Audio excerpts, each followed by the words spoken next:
지난주 시장 이슈라면 옐런 의장의 테이퍼링 발언이 아닐까 싶습니다. 하지만 시장에 큰 파장이 일자 옐런 의장은 금리 인상 발언을 처리하는 모습을 보이기도 했는데요. 옐런 의장의 발언 어떻게 보시나요, 대표님?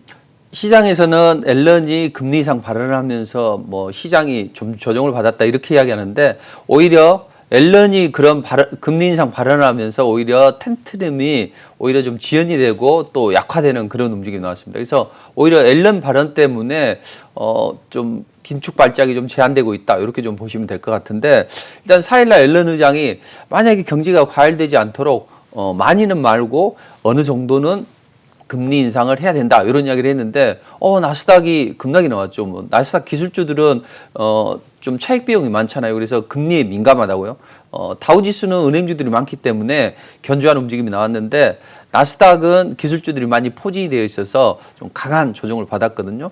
근데 이런 강한 조정을 받았는데, 오히려 제가 보기에는 금리 인상 발언을 하면서 오히려 긴축 발작이 좀 제한되는 움직임이 나오고 있다, 이렇게 보시면 될 것 같습니다.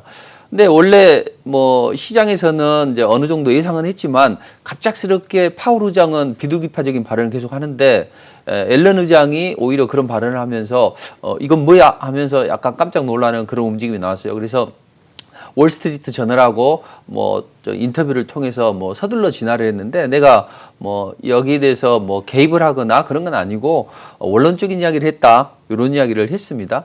자, 그럼에도 불구하고 앨런이라는 사람은 재무장관이잖아요. 그리고 과거에 연준 의장 시절에 보면 소통이나 아니면 시장에서 금리를 언제 인상할 수 있겠다, 이런 예측 가능성을 시장에 알려주는 걸 무엇보다도 중요하게 생각했단 말이죠. 자, 그럼 앨런 의장이 시장 발언을 하면서 시장의 안정은 됐지만, 그래도 앞으로 금리 인상 시그널이 좀 더 가까워지는 거 아닌가, 이런 우려감이 시장에 제기가 되고 있죠. 자, 그 부분은 우리가 좀 더 살펴볼 필요가 있습니다. 일단 그런 앨런 의장의 어떤 성향을 감안한다면 국채금리가 튀어야 되거든요. 근데 금리 인상과 아주 민감한 2년물 국고채 금리는 멍 때리고 있고, 10년물 국고채 금리는 오히려 하락을 했습니다. 물론 10년물 국고채 금리나 이런 미국의 국채 금리가 하락을 하는 것은 일본이 좀 미국의 채권을 많이 사주기 때문이거든요. 최근에 일본의 그 GPIP, 그러니까 세계 최대 공적 자금이죠.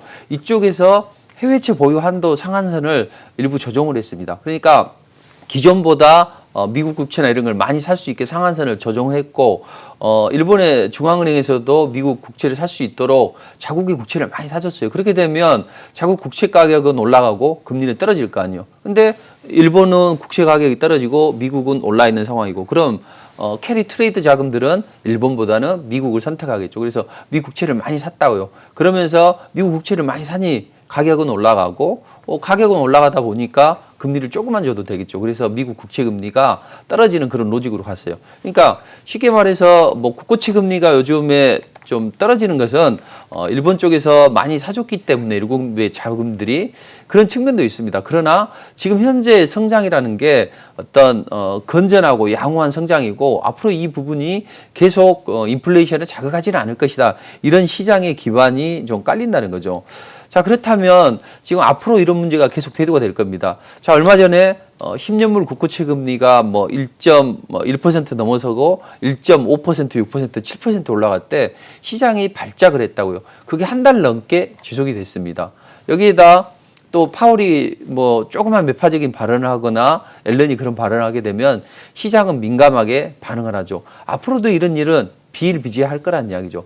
그랬을 때 우리는 어떻게 대응해야 되느냐. 제가 4월 17일 날 그런 말씀 드렸을 겁니다. 파월이 이런 매파적인 발언을 하더라도 바로 금리 인상으로 이어지지는 않는다, 과거 사례를 보면. 그러면서 제가 예방주사를 이제 놔듯이 이제 말씀드렸는데, 또 공교롭게도 그때부터 우리 시장이 조정을 좀 받기는 시작했습니다. 그래서 공개방송에서 어떤 분이 그런 말씀 하시더라고요. 지금 시장은 부정적으로 보는 거냐, 아주 뭐 끝난 거냐. 그래서 그건 아니다. 지금은 우리가 뭐 경계는 할 필요는 있고, 혹시라도 시장이 그것 때문에 조정을 받는다면 이제 투자자들은 다 겁을 먹을 거 아니에요. 와, 이러다가 시장 끝나는 거 아니냐, 뭐 이렇게 생각하는데, 그러지 마시라고 미리 이제 예방주사를 놓듯이 말씀드렸는데, 자, 그럼 앞으로도 이런 인플레 우려감이 계속 이야기가 될 수 있고 한데 이 부분은 좀 짚고 넘어갈 필요가 있는 것 같아요. 그래서 인플레를 유발하는 요인이 뭐가 있을까 보면 한 3가지 정도가 있습니다.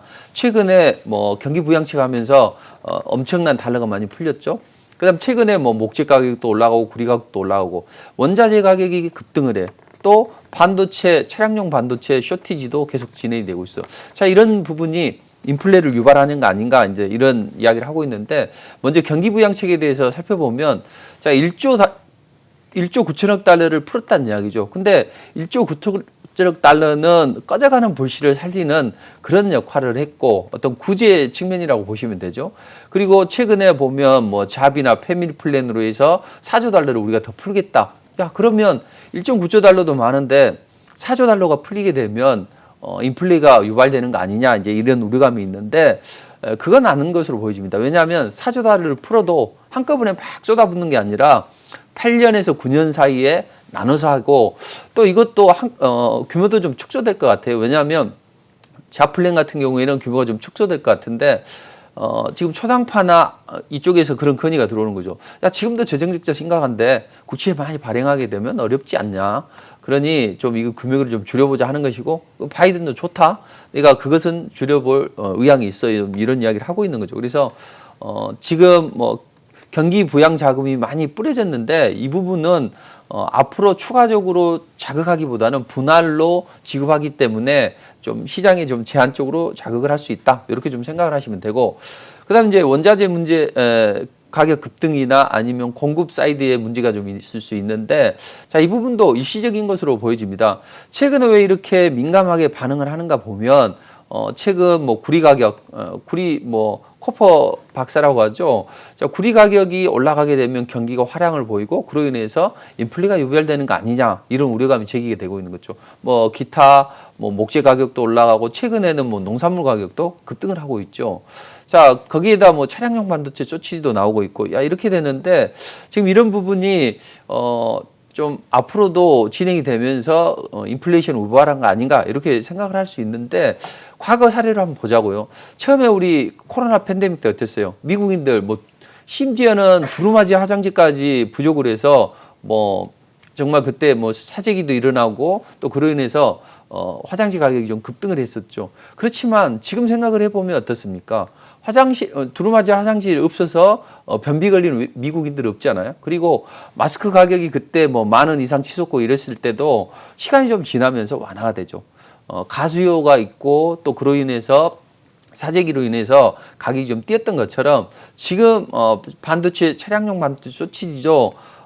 좀 바이든도 해결을 하려고 하는 것이고 또 이 부분도 자연스럽게 시간이 지나면서 해결이 될 거란 이야기죠. 그래서 너무 지금 인플레이션을 유발할 수 있는 그런 요소들이 일시적이지 이게 지속적이고 항구적이지는 않다 이렇게 생각하시면 되겠습니다.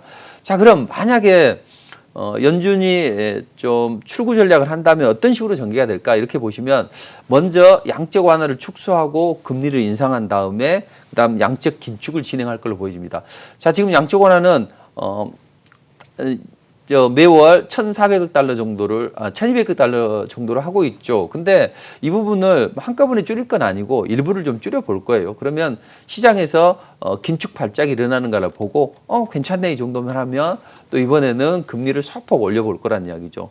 자, 그래서 양호하게 되면 이제 양적 긴축을 하게 되겠죠. 그래서 대차 대조표를 축소하겠죠. 뭐 기존에 매입했던 그런 채권을 다시 시장에 대파하는 그런 식으로 해서 지금 양적 긴축을 진행을 할 텐데. 자, 그럼 만약에 이런 움직임이 나오는데 앞으로는 이제 시장에 내성이 생겨서 괜찮다는 이야기죠. 제가 서두에 이런 말씀드렸죠. 옐런이 오히려 금리 인상 발언하면서 좀 긴축 발작은 좀 제한됐다. 그리고 예방주사를 한번 맞았기 때문에 앞으로 누가 어떤 이야기를 한다 하더라도 거기에 대해서 시장이 민감하게 반응하지는 않을 거란 이야기죠. 자, 주식시장은 너무 시장의 악재를 너무 고스란히 반영을 시키고 그렇습니다. 지난번에 인플레이션 우려감 때문에 뭐 국채금리 튀면서 그때도 마찬가지예요. 시장을 하방으로 보는 그런 투자 세력들이 일부 뭐 자기들이 공매도를 치고 시장을 강하게 압박을 했던 것이고 이번도 그런 정도의 흐름으로 생각을 하시면 될 것 같습니다. 그러나 우리는 여기에 대해서 너무 지나치게 반응을 한다는 이야기죠. 이번에 다만 연준은 지금 계속 비둘기파적인 발언을 하는 것이고 기존의 통화정책 스탠스는 계속 유지를 할 겁니다. 다만 앨런이 그런 발언을 하면서 예방주사를 맞았고 또 연준 위원들도 그런 이야기를 하잖아요. 우리가 금리 인상은 2023년도나 2024년도 정도는 금리 인상을 하겠다. 이런 이야기를 했기 때문에 먼 미래의 일로 시장이 생각을 한다고요. 그래서 최근에 단기채 금리도 뭐 멍 때리고 있는 것이고 또 10년물 국고채 금리도 하락을 한 것입니다. 그러니까 지금 출구 전략 순서는 일단 양적 완화 축소예요. 근데 양적 완화 축소를 우리가 보이지 않게 하는가 보이게 하는가를 중요하게 판단을 해야 되고 제가 그것을 판단하기 위해서는 10년물 국고채 금리보다는 앞으로는 5년물 국고채 금리를 잘 유의 있게 살펴봐야 된다. 그런 말씀 드렸죠. 자, 그럼 옐런이 왜 저런 이야기를 했을까? 이렇게 보면 두 가지 정도의 생각을 해볼 수가 있겠습니다. 먼저 자기는 정의롭고 공명한 연준의 수장을 거쳐서 재무장관이 됐기 때문에 자기의 기존 철학, 시장이 먼저 알아야 된다는 거죠. 그런 측면이 하나 있고 또 하나는 대중국 압박 전략 차원에서 그런 것 같습니다. 자, 중국을 압박하기 위해서는 어떻게든 금리를 올릴 수밖에 없는 것이고 그래야만 중국에 투자했던 자금들이 미국으로 넘어오는 그런 흐름이 나오겠죠. 그래서 대중국 압박 전략과 또 자신의 소신을 그대로 좀 반영을 한 거지만 실제 자신의 속내는 금리 인상에 대해서 그리고 물가 상승에 대해서 그렇게 걱정하는 그런 사람은 아닌 것으로 보입니다. 과거 80년대, 90년대 재무부 시절이나 연준 시절을 거치면서 그때 당시에 보면 물가 상승이 그렇게까지 크게 작용을 하지는 않았습니다. 근데 그때 2007년도 금융위기 때 보면 그때 금융위기가 발생을 했을 때도 연준에서는 오히려 금리 인하를 해서 시장의 유동성을 많이 푸는 게 아니라 오히려 금리 인상 카드를 만지작거릴 정도로 좀 약간 금리 인상에 대해서는 좀 보수적인 그런 측면이 있는 거죠. 그때 당시에 보면 국제유가가 한 148불 정도 올라갔던가요? 그렇게 올라가니 물가가 상승을 하니 우리가 오히려 이런 좀 금융위기가 좀 나온다고 하더라도 금리를 낮춰서 돈을 푸는 것보다는 오히려 금리를 올리는 게 좋다. 이런 것 때문에 그때 이게 생각보다는 금융위기가 좀 세게 왔던 거죠. 그래서 그때 생각을 한 거예요. 자신도 내가 해보니까 가격 경험 보니까 금리 인상에 대해서는 좀 더 유보적인 반응을 보였고 그때 당시에도 처음에는 금리 인상을 한다고 했다가 그때 이먼 시장이 발작을 했던 거죠. 그때 2013년도 5월 달에 테이퍼링을 선언을 했습니다. 그때 우리 시장 단기적으로 급락이 나오고 이먼 시장이 발작을 했었죠. 그래서 G20 재무장관 회의에서 이러면 너희들은 우리를 죽자고 지금 사지로 몰아내는 거냐? 이렇게 하면서 제발 좀 이걸 좀 늦춰달라. 그래서 실제로는 2014년 1월 달에 시행을 하겠다 했고 정작 시행은 그거보다 더 늦게 해서 2015년도 10월 달에 진행을 했고 두 번째 금리 인상도 1년 뒤에 했다는 거죠. 제가 이 이야기를 4월 17일 날 말씀을 미리 드렸습니다. 그 이유는 뭐냐?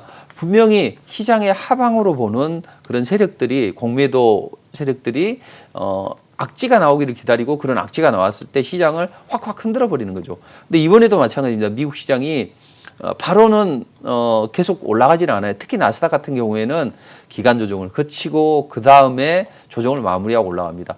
지난번에 인플레이션 우려감 때문에 그 국채금리 튀었을 때 그때도 한 달 정도 기간 조정을 받고 올라갔어요. 이번에는 그거보다는 좀 짧게 진행이 되겠지만 기간 조정을 받아야 된다. 이렇게 좀 생각을 하시면 될 것 같습니다. 자, 그렇다면 미국 시장은 다우는 여전히 강해지는 움직임이 나올 것이고 S&P 500이랑 문제는 제가 나스닥이라고 했죠. 나스닥이 21선 아래로 빠지게 되면 우리는 어떤 성장주나 또 이런 민감한 섹터에 있는 것들이 많기 때문에 우리 시장은 연동이 많이 된다고요. 그렇다면 나스닥이 21선 아래로 빠져서 있는데 다음 주는 어떤 움직임이 보일 것인가 이렇게 보면 다음 주에는 인플레 지표가 발표가 되게 됩니다. 소비자 물가나 생산자 물가가 발표가 되는데 이 부분하고 연준 위원들이 줄줄이 발언해요. 여기에서 테이퍼링에 대한 우려감을 이야기하는 사람들도 있을 것이고 아니면 또 비둘기파적인 발언하는 연준 위원도 있을 거예요. 여기에 따라서 미국 시장 특히 나스닥 같은 경우에는 등락을 할 것이다. 그럼 인플레 지표 중에서 12일 날 발표되는 소비자 물가 이건 한 기존보다 3.2%에서 3.6%로 좀 높아질 것 같아요. 그러니까 경기 지표는 약간 테이퍼링을 유발할 수 있다. 이런 우려감이 좀 나올 수 있는데 연준 위원들은 대체적으로 좀 긍정적인 발언을 할 것 같습니다. 지금 시카고하고 샌프란시스코 쪽은 의결권이 있는 연은 총재거든요. 근데 이 사람들이 주로 발표하는 게 지금 11일 날 이렇게 좀 발표를 많이 해요. 10일, 11일 이렇게 발표하니까 아무래도 다음 주 주초는 뭐 견조한 움직임이 나올 것이고, 다만 후반으로 갈수록 우리가 좀 조심해야 되는데, 로버트 카플란 이렇게 생긴 분이거든요. 이렇게 생긴 분인데 상당히 좀 강단 있게 생겼죠. 근데 이분이 지금 14일 날 발표를 한다는 이야기죠. 그래서 주 후반에는 약간 매파적인 성향의 연은 총재가 발언을 하기 때문에 이때는 좀 주의 깊게 살펴봐야 된다. 이렇게 보시면 되겠습니다. 정리를 해보면 미국은 일시적인 좀 나스닥이 급락이 나왔는데 이건 기간 조정을 거쳐가면서 또 좋아질 것이다. 약간의 시차를 두고 보시되, 대신 다음 주에는 주초에는 견조한 움직임 나오겠지만 또 한 번씩은 연은 총재의 발언 때문에 약간 흔들리는 측면이 있다. 이런 과정을 고스란히 거쳐야만 기간 조정을 받고 좀 더 좋은 흐름을 만들어갈 것이다. 이렇게 보시면 될 것 같습니다. 네, 국내 시장 이슈를 짚어가겠습니다. 아무래도 공매도였던 것 같은데, 공매도 재개로 조정은 있었지만 생각보다 잘 버텨준 느낌이 있었어요. 어떻게 보고 계세요? 공매도는 이미 반영이 됐죠. 근데 제가 지난 1월 달에도 말씀드렸고 또 지난주 무료 공개 방송을 통해서 말씀드렸습니다. 자, 공매도 하기 전에는 투자자들이 좀 빠져나간다. 공매도하는 투자자들. 대신 공매도 재개하면 들어오게 된다. 그리고 우리는 일단은 뭐 월요일, 화요일은 공매도 영향권이 있을 것이다. 대신 주 중반부터 시작해서 주 후반 뭐 휴일이 끼어 있기 때문에 반등을 시도할 것이다. 이런 말씀 드렸는데, 우리는 너무 악재에 대해서 막 민감하게 반응을 하고 막 발발발 떨어요. 그럴 필요는 없다는 이야기죠. 물론 내가 가진 종목이 안 좋은 경우가 있을 수가 있어요. 뭐 누군들 이 급락 시기에 자유롭겠습니까? 그렇지만 안 팔면 되거든요. 우리가 외국인들이 팔아도 기관이 팔아도 안 팔면 다시 올라가거든요. 그래서 그런 측면이라고 봤을 때는 우리가 공매도나 아니면 뭐 미국의 구치금리가 튄다든지 아니면 옐런이 뭐 금리 인상 발언한다든지 이런 부분에 대해서 너무 민감하고 벌벌벌 떨 필요는 없다. 이렇게 좀 생각을 하시고, 이제는 우리는 바닥은 쳤습니다. 저도 이제 실시간으로 우리 투자자들께 또는 뭐 시장에 대해서 분석을 해드렸는데, 미국 시장 급락이 나왔을 때 또 우리 한국 시장도 마찬가지로 급락이 나왔을 때 이제는 하방 라인을 확보했다, 괜찮다, 그리고 하루 이틀 지나면 반등이 나올 것이다, 이제 그렇게 전략을 드렸었는데, 우리는 바닥을 쳤다고요. 그리고 앞으로 이제 언제 올라갈 건가 이렇게 보면 코스피는 좀 시간은 오래 걸리지 않고 올라갈 수가 있어요. 다만 코스닥은 시간을 좀 더 투여를 해서 봐야 됩니다. 바닥은 쳤는데 주도주들, 바이오주들이 그동안 급락이 나왔고 반등 정도밖에 안 나왔다고요. 그럼 이제부터는 시장의 체질이 개선이 될 거예요. 그 과정에서 우리는 이러다 끝난 거 아니냐, 특히 코스닥이 좀 강하게 조정을 받아서 끝난 게 아니냐, 이렇게 생각하시는 분들도 많이 계시더라고요. 근데 그건 절대 아니고 우리 시장은 좋아질 겁니다. 코스피 좋아지고 코스닥도 좋아질 텐데, 먼저 공매도 재개되면서 이제 외국인들도 좀 돌아올 것이고, 또 MSCI 선진지수 편입에 대해서 6월 달에 이게 국가 리뷰를 하게 되는데, 여기서 혹시라도 우리가 이 선진국 지수에 편입이 되게 되거나 이랬을 때는 외국계 자금이 한 17조에서 61조까지 들어올 수 있는 거예요. 많게는 한 61조까지 들어올 수 있다고 지금 예측을 하고 있는데, 외국인들이 수급이 개선이 된다는 이야기죠. 근데 개선이 선정될 수 있는 가능성도 없지 않아 있습니다. 뭐 우리가 GDP나 시총이나 거래대금 보면 세계 뭐 4위에서 13위까지 상당히 우리는 23개 선진지수 편입했던 종목들에 비해서 나쁘지 않는 움직임이라고. 그래서 이때 편입되면 더더욱 좋고, 적어도 편입되지 않는다고 하더라도 어떤 관찰국 정도로만 형성이 된다면 외국계 자금들이 좀 들어올 수 있는 여건이 형성이 됩니다. 그래서 최근에 외국인들은 좀 파는 경향이 있지만 조만간 외국인들이 귀환할 것이고 좀 더 좋아질 것이다. 그렇다면 우리는 어떤 전략을 가지고 대응해야 되느냐. 사실 뭐 삼성전자나 SK하이닉스 이런 대형주들은 일부 종목들 순환매가 나오지만 그런 종목들이 아주 좋은 건 아니거든요. 제가 연초에 그런 말씀 드렸을 겁니다. 그 아바타 건조자만 기억하시라, 이런 말씀 드렸을 거예요. IT, BT. 근데 IT하고 자동차는 좀 많이 올라갔었죠. 그래서 건설이나 조선을 봐야 된다 이런 말씀 드렸는데 먼저 조선 올라가고 지금 이제 건설주들이 올라가거든요.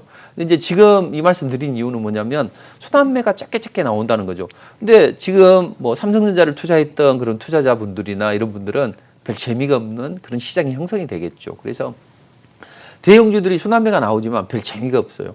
근데 시장은 반등이 나왔어요. 분명히 지수 관련주 몇 종목으로 반등을 시키는 거죠. 뭐 코스닥 같은 경우에는 셀트리온 헬스케어나 셀트리온 제약 몇 종목으로 핸들링을 한다고요. 그럼 걔네들이 많이 올라갈 수 있냐? 그게 아니고 그냥 양봉 꼴랑 한두 개 생겼어요.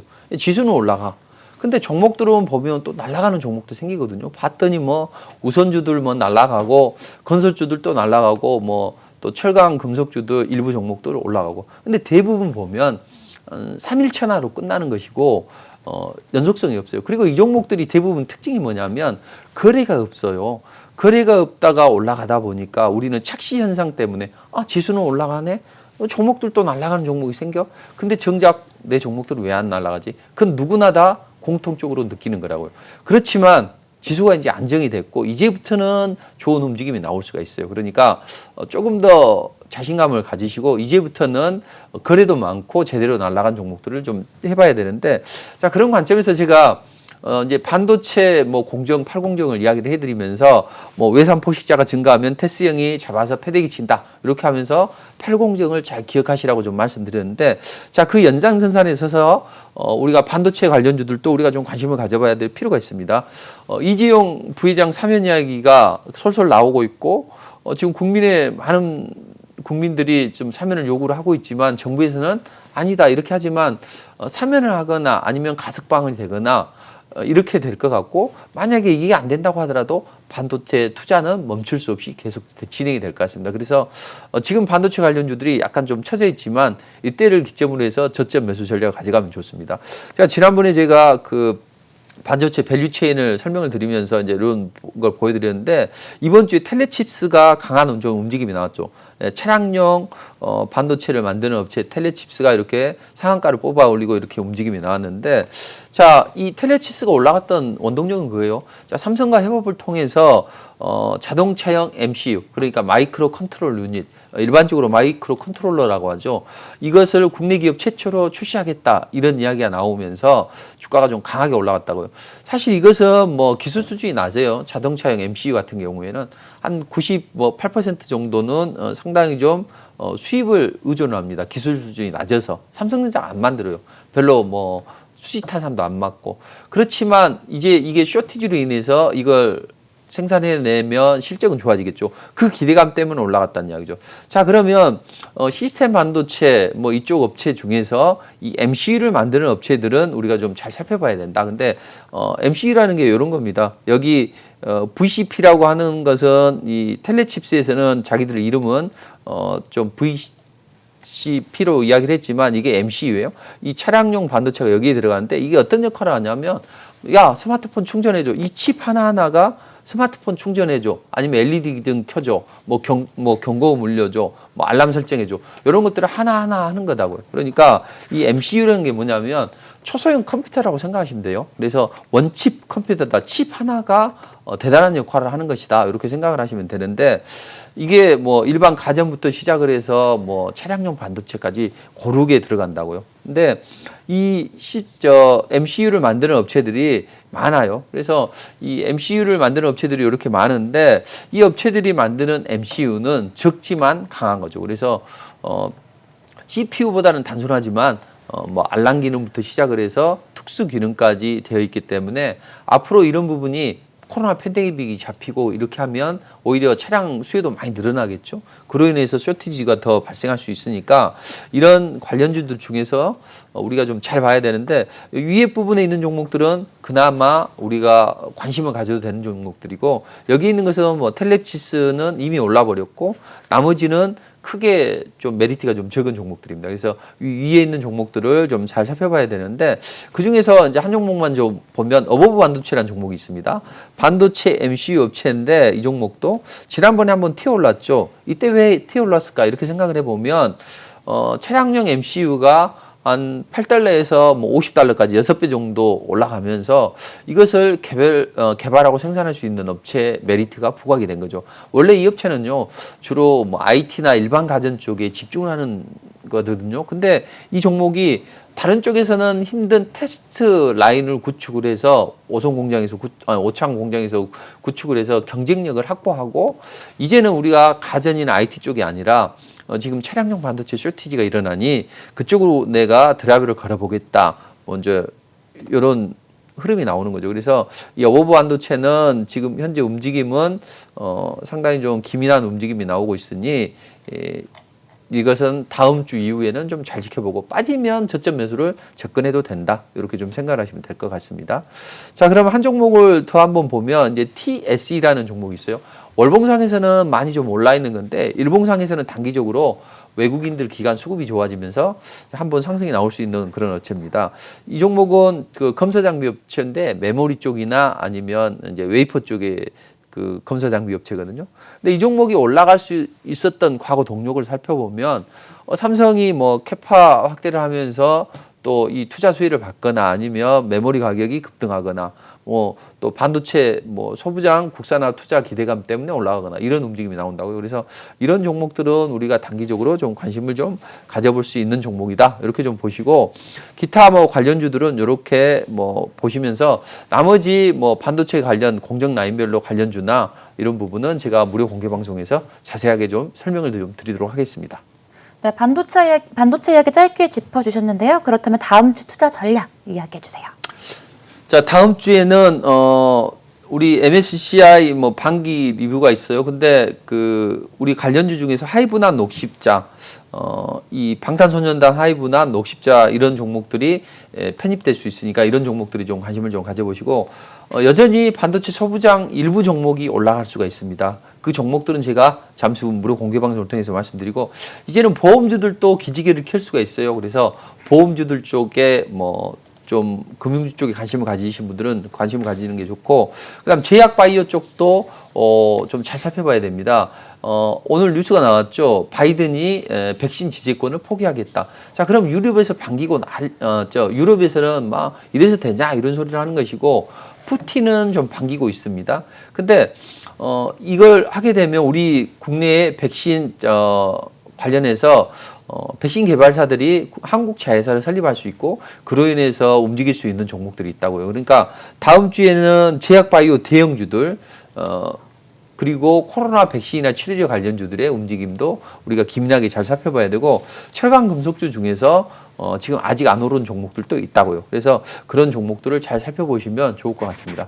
다음 주에는 그래도 시장이 개선이 되고 지수가 안정이 됐고 이제는 종목들이 사이즈가 굵은 종목들로 움직임이 나올 수가 있어요. 그러니까 그런 종목들을 선택과 집중을 통해서 좋은 결과를 만들어 가시면 좋을 듯 합니다.